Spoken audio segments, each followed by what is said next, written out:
હે guys welcome back to another video. આજના વિડિયોની અંદર આપણે જોવાના છીએ ધોરણ 10 ગણિતની અંદર ચેપ્ટર નંબર 3 દ્વિચલ સુરેખ સમીકરણ યુગ્મ અને એની અંદર આપણે જોઈ રહ્યા સ્વાધ્યાય 3.1। હું રોનક ચૌહાણ તમારા દરેકનું સ્વાગત કરું છું આપણી ચેનલ રોનક ચૌહાણ એકેડમી ઉપર। અને આ ચેનલ ઉપર તમે શીખશો ધોરણ 10 ગણિતની અંદર રહેલા ચેપ્ટર નંબર 1 થી 14। એની અંદરથી આપણે શીખી રહ્યા ચેપ્ટર નંબર 3।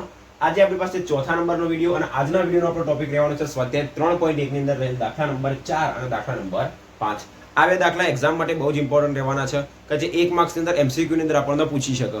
અને એમાં શું કહેવામાં આવે છે કે આપેલ સમીકરણ યુગ્મ જે રહ્યું એ સુસંગત છે કે નહીં આપણે ચકાસવાનું છે, જે ઓલરેડી આપણે આના પહેલાના વિડિયોની અંદર શીખ્યા હતા લેક્ચર નંબર 3 ની અંદર, અને એના ઘણા બધા દાખલા આપણે સોલ્વ કર્યા હતા। તો બસ એ જ રીતનો આપણે અહીંયા આગળ ઉપયોગ કરીશું અને એને સોલ્વ કરીશું કે સુસંગત છે કે નહીં એ આપણે ચેક કરીશું, અને જો સુસંગત થશે તો એને આપણે ઉકેલ શોધીશું। તો એ બી બહુ સરળ વસ્તુ છે। તો બસ વિડીયોમાં અંત સુધી બનાવી રહેજો।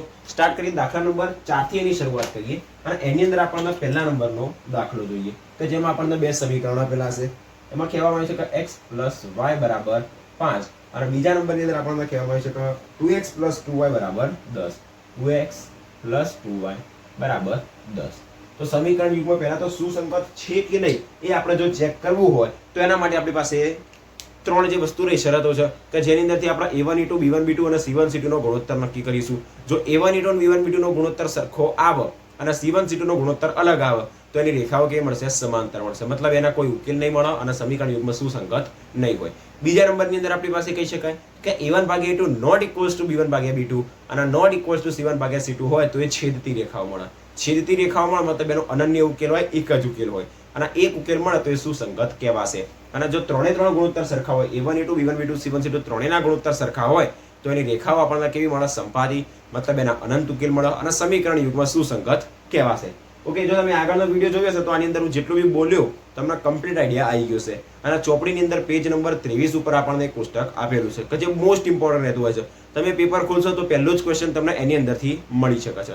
ઓકે, તો એ વસ્તુને તૈયાર કરી દેજો। આને આપણે સ્ટાર્ટ કરીએ, ગણવાની શરૂઆત કરીએ। પહેલા નંબરની અંદર અહીંયાથી શું કરીશું કે a1 * b1 b2 અને c1 c2 આ ત્રણ અહીંયાથી ગુણોત્તર શોધીશું। તો પહેલા તો અહીંયા આગળ યાદ કરો સમીકરણ યુગ્મનું પ્રમાણિત સ્વરૂપ ax + by + c = 0, મતલબ ત્રણે ત્રણ પદો કેવા હોવા જોઈએ? બરાબરની ડાબી સાઈડ। તો અહીંયા બરાબર 5 આપ્યા છે તો શું કરીએ? 5 ને ડાબી બાજુ લાવી દઈએ તો શું મળશે? -5 = 0 અને બરાબર 10 છે તો એને શું કરી શકાય? -10 = 0। મેં તમને પહેલા બી કીધું હતું આ બધા જે દાખલા એમસીક્યુ માટે ઇમ્પોર્ટન્ટ છે, મતલબ એક માર્ક્સ માટે। એની અંદર મેથડનું મહત્વ નથી કે કેવી રીતે તમે ગણ્યું એનું મહત્વ નથી, જવાબનું મહત્વ છે। તો આપણે એનું જે સોલ્યુશન છે એ ફાસ્ટ કરવું પડશે। ઓકે, તો બસ શરૂઆત કરી અહીંયાથી a1/a2 a1/a2। a1 મતલબ x નો સહગુણક જે અહીંયા કેટલો આપ્યો છે? 1 છેદમાં a2 મતલબ અહીંયા x નો સહગુણક 2। પછી શોધીએ b1/b2। b1 મતલબ અહીંયા y નો સહગુણક 1 છેદમાં y નો સહગુણક અહીંયા આગળ 2 અને c1/c2। c1 કેટલો અહીંયા આગળ આપણી પાસે -5 અને c2 અહીંયા આગળ કેટલો નીચે -10, મતલબ આપણને મળશે 1/2 1/2। તો જોઈ લો ત્રણે ત્રણ આપણને કેવા મળે? સરખા મળે, મતલબ આપણને મળ્યું a1/a2 બરાબર b1/b2 અને બરાબર c1/c2। જો ત્રણે ત્રણ વસ્તુ સરખી હોય તો એનું સમીકરણ યુગ્મ કેવું હોય? એની રેખાઓ સંપાતી હોય, સંપાતી હોય તો એના અનંત ઉકેલ મળે, અનંત ઉકેલ મળે તો સમીકરણ યુગ્મ કેવું હોય? તો કે સુસંગત છે, સુસંગત છે। આપણને શું કહેવામાં આવ્યું છે કે જો સમીકરણ યુગ્મ સુસંગત હોય તો એના ઉકેલ શોધો, ભૌમિતિક રીતે એના ઉકેલ શોધો। આપણને શું મળી ગયું? સમીકરણ યુગ્મ સુસંગત છે તો એના ઉકેલ શોધીએ। અહીંયા આગળ તો આપણે એવું કીધું કે એના અનંત ઉકેલ મળે, પણ છતાંય આપણે બતાવી દઈએ કે એના અનંત ઉકેલો કેવી રીતે મળે છે એ આપણે બતાવી દઈએ। તો પહેલા તો આપણે એક સમીકરણ લઈ લઈએ x + y = 5 અને જમણી બાજુ જ મોકલી દઈએ। સમીકરણને જ્યારે સોલ્વ કરીશું, દાખલા ગણીશું એને જમણી બાજુ મોકલી દઈશું। બાકી જે વખતે આપણા a1 * b1 b2 c1 c2 ની ચર્ચા કરીશું એ વખતે એના ડાબી બાજુ લાવી દઈશું। અને બીજું સમીકરણ આપણને આપ્યું છે કે 2x + 2y = 10। તો અહીંયાથી તમે 2 કોમન કાઢશો તો તમને શું મળશે? 2 કોમન કાઢીશું તો મળશે x + y બરાબર જે 2 કોમન નીકળે એને 10 ની નીચે મૂકી દઈએ તો 10/2 એટલે આપણને શું મળી જશે? અલ્ટિમેટલી 5 જ મળી જશે। તમે જોઈ શકો બંને સમીકરણ કેવા છે? સરખા જ છે।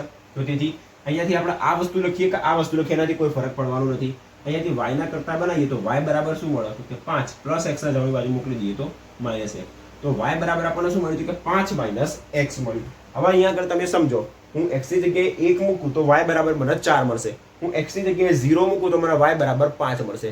x ની જગ્યાએ હું -10 મૂકું તો y ની જગ્યાએ મને 15 મળશે। x ની જગ્યાએ હું 20 મૂકું તો y ની જગ્યાએ મને -15 મળશે। -20 મૂકીએ તો 25 મળશે। મતલબ હું જેટલી x ની અલગ અલગ કિંમતો મૂકતો જઈશ મને y ની અલગ અલગ કિંમતો મળતી જશે. હું 1 થી 100 સુધીની જેટલી સંખ્યા મૂકી અહીંયા આગળ x ની જગ્યાએ મને y ની એટલી જ અલગ અલગ કિંમતો મળતી જશે. આ તો 100 સુધીની વાત કરી, -100 સુધી બી મૂકીએ, 200 -200 જેટલી બી આપણી પાસે સંખ્યા રહી એ બધી કિંમત આપણે અહીંયા આગળ મૂકીએ તો y ની અલગ અલગ કિંમતો મળતી રહે. મતલબ x ની જેટલી બી કિંમત આપણે મૂકીશું એના માટે y ની અલગ અલગ કિંમતો મળશે. મતલબ આપણે એના ઉકેલો મળતા જ જશે કે આપણો કોઈ સ્પેસિફિક ઉકેલ શોધી શકાશે નહીં. જે આપણે અહીંયા આગળ બી બતાવી દીધું કે એના અનંત ઉકેલ મળશે અને જે અહીંયાથી આપણે સાબિત કરી દીધું. ઓકે, તો આપણને એના અનંત ઉકેલ મળશે. y બરાબર 5 - x. તો એની અંદર આપણે શું કરીશું? ભૌમિતિક ઉકેલ માટે માત્ર ને માત્ર ખાલી y ની કિંમત જ શોધીશું. કોની અંદર? તો કે જ્યારે એના ઉકેલો અનંત મળે ત્યારે. રેડી? અહીંયા સુધી આટલા સુધી દાખલો રહેશે. બાકી એક્ઝામની અંદર આખી વસ્તુ પૂછવામાં નહીં આવે, તમને એટલું જ પૂછવામાં આવશે કે સમીકરણ યુગ્મ સુસંગત છે કે નહીં. તો બસ આટલા સુધી ગણીને તમને આઈડિયા આવી જશે કે સમીકરણ યુગ્મ સુસંગત છે. રેડી? હવે આપણે ફોકસ કરીએ દાખલા નંબર 2 ઉપર.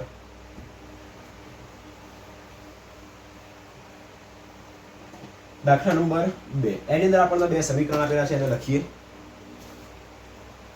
તો કહેવામાં આવ્યું છે કે x - y બરાબર 8 અને બીજા નંબરની અંદર કહેવામાં આવ્યું છે કે 3x - 3y બરાબર 16. રેડી? તો આપણને અહીંયા આગળ આ બે સમીકરણ આપવામાં આવેલા છે. તો આ બે સમીકરણને ડાયરેક્ટલી ચેક કરી જો આ 8 અને માઈનસ આ બાજુ લઈ દઈએ તો આપણને શું મળશે? x - y - 8 બરાબર 0. બીજું સમીકરણ મળશે 3x - 3y - 16 બરાબર 0. તમને આઈડિયા આવી ગયો આપણે જે 16 એને ડાબી બાજુ લઈ દીધા, 8 નવી ડાબી બાજુ લઈ દીધા. હવે આની કોઈ જરૂર નથી. હવે ડાયરેક્ટલી શેના ઉપર? સીધું જ a1/a2 b1/b2 c1/c2. તો અહીં a1/a2 બરાબર શું મળશે કે x નો સહગુણક અહીંયા આગળ ઉપર 1, નીચે x નો સહગુણક 3.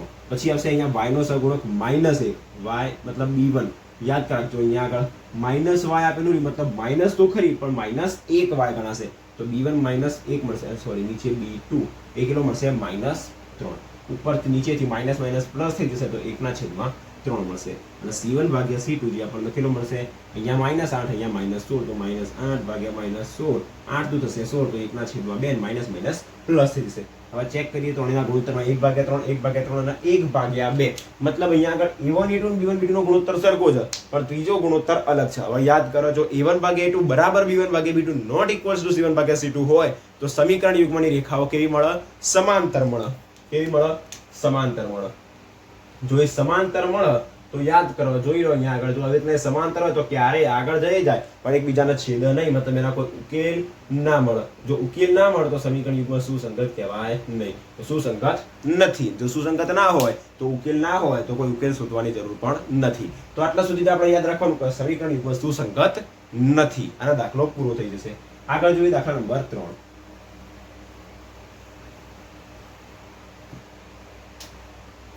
નંબર 3 એની અંદર આપણને બે ક્વેશ્ચન કયા કે આપેલા છે સમીકરણ તો કે 2x + y - 6 બરાબર 0 અને આપ્યું છે કે 4x - 2y - 4 બરાબર 0. આની અંદર સરસ વસ્તુ આપી છે આપણને, બંને વસ્તુ ડાબી બાજુ જ આપેલી છે. રેડી? તો ફટાફટ આની અંદર સરળતાથી આપણે શોધી શકીશું. તો a1/a2 લઈશું. a1/a2 બરાબર x નો સહગુણક 2, નીચે x નો સહગુણક 4 તો આપણને શું મળશે? 1/2. પછી શોધીએ b1/b2 b1/b2 પ્લસ 1 ઉપર મળશે પ્લસ એટલે નીચે મળશે -2 તો -1/2. ઓકે, તો -1/2. હવે અહીંયાથી તમે જોઈ લો આ 1/2 મળ્યું, આ -1/2 મળ્યું, મતલબ a1 a2 b1 b2 નો ગુણોત્તર જ અલગ મળી ગયો. તો આપણે જે પહેલી જ શરત જોઈએ છે કે a1/a2 not equals to b1/b2 not equals to c1/c2. મેં તમને આના પહેલાના વિડીયોમાં આવી કીધું હતું કે જો a1/a2 not equals to b1/b2 મતલબ a1 a2 b1 b2 નો ગુણોત્તર જો અલગ આવી જાય તો c1 c2 શોધવાની જરૂર જ નથી. તો આની અંદરથી આપણને શું મળશે એનું સ્વરૂપ? તો કે a1/a2 not equals to b1/b2 હોવાથી સમીકરણ યુગ્મની રેખાઓ કે મળશે? છેદતી રેખાઓ મળશે. અને જો છેદતી રેખાઓ મળે તો એ કેવી હોય? આવી હોય. આ છેદતી રેખાઓ મતલબ એનો એક ઉકેલ મળે, એક જ ઉકેલ મળે. તો c1/c2 શોધવાની હવે અહીંયા આગળ કોઈ જરૂર નથી. લખવું હોય તો લખી શકાય કે a1/a2 not equals to b1/b2 આ વસ્તુ હોવાથી છેદતી રેખાઓ મળે, એક ઉકેલ મળે. તો સમીકરણ યુગ્મ સુસંગત છે. સુસંગત છે. અને આપણને શું કહેવામાં આવ્યું હતું કે સુસંગત હોય તો એના ઉકેલ શોધો. હવે અહીંયા આગળ આપણે એના ઉકેલ શોધવા પડશે. એ કેવી રીતના શોધવાના? બહુ જ સરળ છે. તો આપણે સમીકરણ 1 અને સમીકરણ નંબર 2 લેક્ચર નંબર 1 ની અંદર મેં તમને શીખવાડ્યું હતું અને લેક્ચર નંબર 2 માં બી આપણે જે કોયડા આપેલા ને એની અંદર શીખ્યા હતા. આપણે શું કરીશું? કાં તો x વાળા પદને સરખા કરીશું કાં તો y વાળા પદને સરખા કરીશું. અહીંયા તમે જોઈ શકો છો, અહીંયા 1y છે, ઉપર 1y છે અને નીચે -2y છે. જો અહીંયા આગળ ખાલી 2y કરી દઉં તો આ +2y -2y ડાયરેક્ટલી કટ થઈ જશે અને આપણને x ની કિંમત મળી જશે. તો અહીંયા આગળ 2y કરવા માટે મારે શું કરવું પડે? 1y હતો, મારે 2y કરવું હોય તો શું કરીશું? 2 વડે ગુણી દઉં. તો શું કરીએ? સમીકરણ 1 ને 2 વડે ગુણી દઈએ. તો લખીએ કે સમીકરણ 1 ને 2 વડે ગુણતા. આપ તો લખવું પડે કે ગુણી અને સરવાળો કરતા, પણ એ સરવાળાની હાલ આપણને કોઈ આઈડિયા નથી અને કોઈ જરૂર નથી. જ્યારે આપણે આદેશની રીત અને લોપની રીત શીખીશું એની અંદર તમને વધારે આઈડિયા આવશે. ઓકે, તો સરવાળો કરતા, તો તેથી 1 ને 2 વડે ગુણીએ તો આના આખાના 2 વડે ગુણવાના. એવું નહીં કે ખાલી y ને આખા સમીકરણના 2 વડે ગુણવા પડે. તો શું મળશે? 2 × 4x + 2y -6 ની જગ્યાએ 6 × 12 બરાબર 0 અને સમીકરણ 2 આખું એમને એમ રહેશે. તો આપણને શું મળશે? 4x - 2y - 4 બરાબર 0. રેડી? હવે અહીંયા આગળથી જો +2y - 2y કટ થઈ જશે, મતલબ 2y - 2y 0 થઈ જશે. 4x + 4x એટલે 8x, -12 - 4 એટલે -16 બરાબર 0. તો અહીંયાથી 8x બરાબર શું મળશે? 16. તો x બરાબર 16 ભાગ્યા 2. તો x બરાબર આપણને શું મળી જશે? 8 મળશે. ઓકે, 16 ભાગ્યા 8 થશે. 16 ભાગ્યા 8. તો x બરાબર મળશે 2. રેડી? x બરાબર 2 મળશે. હજી અહીંયાથી આપણે y ની કિંમત શોધવી પડશે. આમ તો જે લોકોનું માઇન્ડ ચાલતું હશે એ લોકોને ડાયરેક્ટ જ ખબર પડી ગઈ હશે કે જો a1/a2 not equals to b1/b2 આ શરત આપણી પાસે આવે તો સમીકરણ યુગ્મની રેખાઓ છેદતી મળે અને છેદતી રેખાઓ મળે તેનો એક જ ઉકેલ મળે. અને એક ઉકેલ તો આપણને મળી ગયો. તો હવે y ની કિંમત શા માટે શોધવી પડે? તો જો આપણે જ્યારે શોધીશું એટલે તમને વધારે આઈડિયા આવશે. હવે કોઈ બી એક સમીકરણ પકડી દઈએ ને એની અંદર x ની કિંમત મૂકીએ. પહેલું સમીકરણ લઈએ 2x + y - 6 બરાબર 0. આની અંદર શું કરીએ? x ની કિંમત મૂકી દઈએ. x ની જગ્યાએ 2 મૂકીએ તો 2 × 2 એટલે 4 + y - 6 બરાબર 0. તો y 4 - 6 એટલે -2 બરાબર 0. તો y બરાબર આપણને શું મળી જશે? y. હવે જો અહીંયા આગળ x બરાબર બી 2 મળ્યા અને y બરાબર પણ શું મળ્યા? 2 મળ્યા. મતલબ એનો ઉકેલ કેટલો મળ્યો? એક જ ઉકેલ મળ્યો. અને કયો ઉકેલ મળ્યો? 2. રેડી? તો અહીંયાથી આપણને એટલી વસ્તુનો આઈડિયા આવી ગયો કે આપણે જે વસ્તુ શીખી રહ્યા છીએ કેવી રીતનું પ્રૂવ થાય છે. કમ્પ્લીટલી વસ્તુ પ્રૂવ થતી હોય છે. ઓકે, તો સમીકરણ યુગ્મ સુસંગત છે એને અહીંયા આગળ શું શરત મળી હતી? તો કે એક ઉકેલ મળે, છેદતી રેખા હોય તો એક ઉકેલ મળે. જ્યારે એક ઉકેલ શોધ્યો તો આપણને બંને ઉકેલ કેવા મળ્યા? સરખા મળ્યા. રેડી? હવે આના પછી ચોથા નંબરનો દાખલો જે આપણી પાસે બાકી છે એને સમજીએ.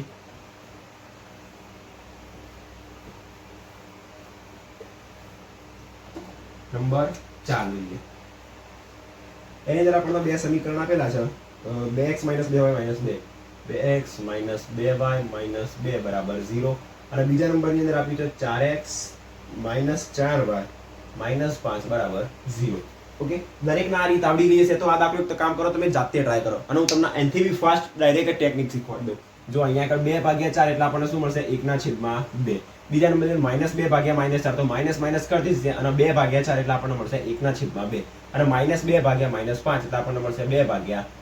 તો જોઈને જ ખબર પડી ગઈ કે a1 e2 અને b1 b2 સરખા છે પણ c1 c2 આપણી પાસે કેવા છે? અલગ અલગ છે.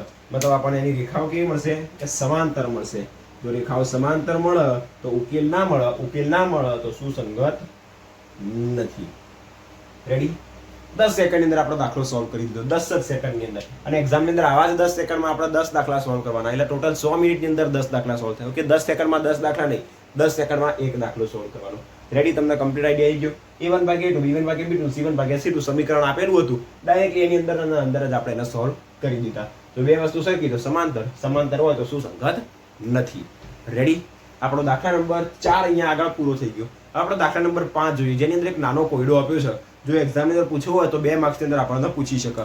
2 માર્ક્સની અંદર પૂછવા માટે આપણી પાસે બે જ વસ્તુ છે, એક આદેશની રીત, લોપની રીત અને એક આર્યો દાખલો. પણ મોસ્ટ પ્રોબેબલી એ લોકો શું પૂછતા હોય છે? આદેશની રીત અને લોપની રીત. પણ કોઈ વખત જો એમને મજા આવી હોય કે આવો દાખલો પૂછવો હોય તો આપણને પૂછી શકે. આપણી ફરજિયાત શું છે? આપણી ફરજ છે શીખી લેવું. ઓકે, સો દાખલા નંબર 5 જોઈએ. દાખલા નંબર 5 કે જેની અંદર આપણને લંબચોરસ એક કોઈક બગીચો આપેલો છે. એની લંબાઈ પહોળાઈના રિલેટેડ કોઈક હિન્ટ આપેલી છે અને એના થ્રુ આપણે લંબાઈ અને પહોળાઈ શોધવાની છે. બહુ જ સરળ વસ્તુ છે. સમજીએ દાખલાના રકમ વાંચીને સમજીએ પછી ગણીએ. આપણને એવું કહેવાય છે કે એક લંબચોરસ બગીચો છે, એની અર્ધ પરિમિતિ 36 આપી છે. આ પહેલી હિન્ટ. અને તથા તેની લંબાઈ એ તેની પહોળાઈ કરતાં 4 મીટર વધુ. આ એની બીજી હિન્ટ. તો એ બગીચાની બાજુઓના માપ શોધો. બસ 2 હિન્ટ આપેલી હોય એટલે આપણને 2 સમીકરણ મળી જાય. રેડી? અહીંયા સુધી એક લંબચોરસ બગીચો છે. આકૃતિની કોઈ જરૂર નથી, છતાં હું તમને સમજાવી દઉં. જો લંબચોરસ કોઈ બગીચો હોય તો એની આ બાજુ કેવી હોય? સરખી હોય અને આ બાજુ બી સરખી હોય. અને લંબચોરસની અર્ધ પરિમિતિ આપી છે. અર્ધ પરિમિતિ આપણે તો પરિમિતિ સાંભળ્યું હતું, અર્ધ પરિમિતિ બી સાંભળી લેશો. ઓકે, તો સ્ટાર્ટ કરીએ. અહીં પહેલા નંબરની અંદર તો આપણને શું આપવામાં આવ્યું છે તો કે અર્ધ પરિમિતિ આપી છે. બીજા નંબરની અંદર શું આપ્યું છે કે લંબાઈ એ પહોળાઈ કરતા 4 મીટર કે 2 મીટર, 4 મીટર વધુ છે. તો શું શોધવાનું છે તો કે બગીચાની બાજુઓના માપ. બાજુ મતલબ શું? લંબચોરસ બગીચો છે તો એની કેટલી બાજુ હોય? એક એની લંબાઈ હોય ને એક એની પહોળાઈ હોય. તો આ બે વસ્તુ શોધવાની, લંબચોરસની લંબાઈ અને લંબચોરસ બગીચાની પહોળાઈ. તો જે શોધવાનું એ જ ધારવાનું. આ ચેપ્ટરની અંદર નિયમ યાદ રાખજો, જે શોધવાનું હોય એ જ ધારવાનું હોય. તો લખી દઈએ અહીં, ધારો કે લંબચોરસ બગીચાની લંબાઈ, લંબચોરસ બગીચાની લંબાઈ શું ધારી દઈએ? એના x ધારી દઈએ બરાબર x, અને લંબચોરસ બગીચાની પહોળાઈ કે જેને આપણે શું ધારી દઈએ? y ધારી દઈએ. તમે લંબાઈના y ધારી શકો અને પહોળાઈના x ધારી શકો, એનાથી કોઈ ફરક પડતો નથી. શું ધારવું એ આપણા ઉપર આધારિત છે અને આપણને જેમ યોગ્ય લાગે એમ આપણે ધારી શકાય. હવે જે વસ્તુ ધારી દીધી એના સ્વરૂપમાં આપણે બે હિન્ટ આપેલી એનાથી બે સમીકરણ બનાવીશું. પહેલા નંબરની અંદર શું કહેવામાં આવ્યું હતું કે એની અર્ધ પરિમિતિ 36 છે. તો અહીં આપણને શું આપવામાં આવ્યું છે કે લંબચોરસની અર્ધ પરિમિતિ, લંબચોરસની અર્ધ પરિમિતિ કેટલી આવી છે તો કે 36 આપેલી છે.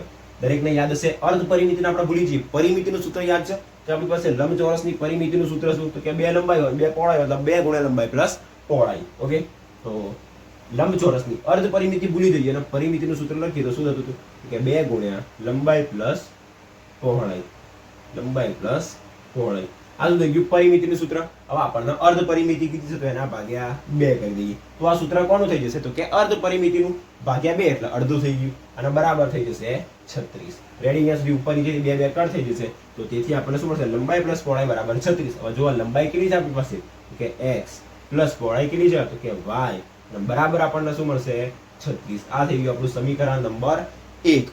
હવે બીજી હિન્ટ આપણને શું આપી છે કે જે લંબચોરસ બગીચો રહ્યો એની લંબાઈ એ પહોળાઈ કરતા 4 વધારે છે. તો એના ઉપરથી આપણે શું શોધીશું? બીજું સમીકરણ શોધીશું. તો અહીં આપણે રફની અંદર સમજીએ.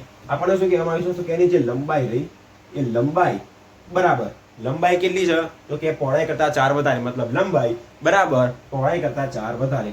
પહોળાઈ એના કરતા 4 વધારે એટલે પ્લસ 4. તો લંબાઈ બરાબર શું થાય? પહોળાઈ પ્લસ 4. તો લંબાઈ કેટલી આપણી પાસે? x. તથા બીજા નંબરની અંદર આપણને શું આપ્યું છે? લંબાઈ બરાબર પહોળાઈ y એના કરતા 4 વધારે. આપણું સમીકરણ નંબર 2. રેડી? આપણે સમજવા માટે લખ્યું હતું. હવે શું કરીએ? અહીંયાથી આપણને ડાયરેક્ટલી x ની કિંમત રેડીમેડ આપી દીધી છે. તો x બરાબર y પ્લસ 4. તો સીધી જ x ની કિંમત કોની અંદર મૂકી દઈએ? સમીકરણ 1 માં. તો આપણને કોની કિંમત મળી જશે? y ની કિંમત મળી જશે. તો લખીએ કે x ની કિંમત સમીકરણ 1 માં મૂકતા, x ની કિંમત સમીકરણ 1 માં મૂકતા. એવું બી લખી શકાય કે સમીકરણ 1 માં x ની કિંમત મૂકતા, અથવા તો સમીકરણ 2 ની કિંમત સમીકરણ 1 માં મૂકતા. જેમ લખવું એમ લખી શકાય. ઓકે, અને મીનિંગ બદલાવો જોઈએ નહીં. તો સમીકરણ 1 માં મૂકવાની. તો સમીકરણ 1 કયું આપણી પાસે કે x પ્લસ y બરાબર 36. તો તેથી x ની કિંમત કઈ? y plus 4. તો x ની જગ્યાએ મૂકીએ y પ્લસ 4 પ્લસ y બરાબર 36. તો તેથી y પ્લસ y એટલે 2y બરાબર 36, અને આ પ્લસ 4 આ બાજુ આવશે તો માઇનસ 4. તો તેથી y બરાબર આપણને શું મળશે? 36 માંથી 4 જાય તો 32, 2 એની નીચે આવી જશે. તો તેથી y બરાબર આપણને શું મળી જશે? 16 દુ 32. રેડી? અહીંયા સુધી y ની કિંમત મળી ગઈ, પહોળાઈ મળી ગઈ. તો લંબાઈ કેટલી હશે? તમે જાતે વિચારો. પહોળાઈ કરતા 4 વધારે મતલબ 16, અને એના કરતા 4 વધારે 16 ને 4 20. તો બસ શોધવી કેવી રીતે? તો જો અહીંયા આગળ આપણી પાસે સમીકરણ છે. જે કિંમત સમીકરણ 1 માં મૂકી હોય એ જ કિંમતના દ્વારા આપણને બીજી કિંમત મળશે. x બરાબર y પ્લસ 4. હવે x બરાબર y પ્લસ 4. તો તેથી x બરાબર શું મળશે? y કેટલો મળ્યો તો કે 16 પ્લસ 4. તો 16 ના 4 20. તો x બરાબર આપણને શું મળી જશે? 20 મળી જશે.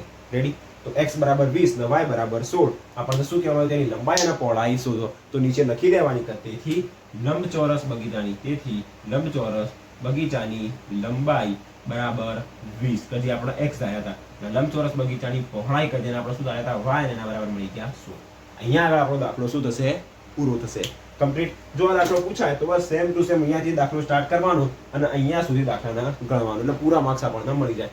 પણ આ દાખલો ઇમ્પોર્ટન્ટ છે, પણ સારા પૂછતા નથી એટલે મજા આવતી નથી. બાકી આવા છેલ્લા દાખલા અને મસ્ત સરળ દાખલા એક્ઝામમાં પૂછવામાં મસ્ત મજા આવી જાય. કોઈના બી એના કરતાં વધારે સરળ જ હશે. ઓકે, એના બી આપણે સોલ્વ કરીશું એટલે તમને આઈડિયા આવી જશે. હવે આના પછીના વિડીયોથી આપણે શીખવાના છીએ આદેશની રીત અને લોપની રીત. કે જે 100% મોસ્ટ ઇમ્પોર્ટન્ટ રહેવાની હોય છે. આ ચેપ્ટરનું જે મેન કહેવાય, હૃદય કહેવાય, એ આ જ વસ્તુ છે કે આદેશની રીત અને લોપની રીત, કે જે એક્ઝામની અંદર 2 માર્ક્સમાં સ્પેસિફિક પૂછવામાં આવે છે કે આપેલ સમીકરણના ઉકેલ આદેશની રીતથી શોધો અથવા તો લોપની રીતથી શોધો. એક એ વસ્તુ રહેશે. અને બીજા નંબરની અંદર આપણને 3 માર્ક્સની અંદર 4 માર્ક્સની અંદર કોયડા પૂછવામાં આવતા હોય છે, અને એ કોયડાના કેવી રીતે સોલ્વ કરવા. કોયડાની અંદર આપણને શું આપ્યું હોય, કોઈ સ્પેસિફિક હિન્ટ આપી હોય કે જેના દ્વારા આપણે 2 સમીકરણ બનાવીશું અને એ 2 સમીકરણ આપણે આદેશની રીતથી અને લોપની રીતથી ઉકેલીશું. ઓકે, મતલબ આદેશની રીત અને લોપની રીત કોયડાની અંદર ઇમ્પોર્ટન્ટ થશે. તો આ વસ્તુ મોસ્ટ ઇમ્પોર્ટન્ટ રહેતી હોય છે. તો આના પછીના વિડીયોથી આપણે સ્ટાર્ટ કરીશું આદેશની રીત અને લોપની રીત. તો બસ એ વિડીયો અવશ્ય એક વખત જોઈ લેજો. એક જ વિડીયોની અંદર હું તમને શીખવાડીશ કે કોઈ બી દાખલાના આદેશની રીતથી કેવી રીતના સોલ્વ કરવાનું, અને બીજો એક વિડીયો લઈશું કે જેની અંદર લોપની રીત આપણે કમ્પ્લીટ શીખીશું. નહીં તો કેવું કરીશું કે એક જ વિડીયોની અંદર આદેશની રીત અને લોપની રીત બંને સંગાથી લઈશું, બેને ભેગી લઈ લઈશું. ઓકે, જેમ યોગ્ય લાગશે એમ આપણે કરીશું. તો બસ મળીએ નેક્સ્ટ વિડીયોની અંદર. ચેનલને સબસ્ક્રાઇબ કરીને બેલ આઇકન ઉપર ક્લિક કરીને ઓલ બટન ઉપર ક્લિક કરી દેજો, જેથી જે નવા વિડીયો આવે ને તમને નોટિફિકેશન મળતી જાય. આજનો વિડીયો તમને કેવો લાગે કમેન્ટ બોક્સમાં જરૂરથી જણાવજો. અને આની તમારે જો નોટ જોઈતી હોય તો એ પણ તમને ડિસ્ક્રિપ્શન બોક્સમાં મળી જશે. વિડીયોનો લાઇક શેર, ચેનલને સબસ્ક્રાઇબ કરી દેજો. મળીએ નેક્સ્ટ વિડીયોની અંદર લેક્ચર નંબર 5 ની અંદર. જય શ્રી રામ.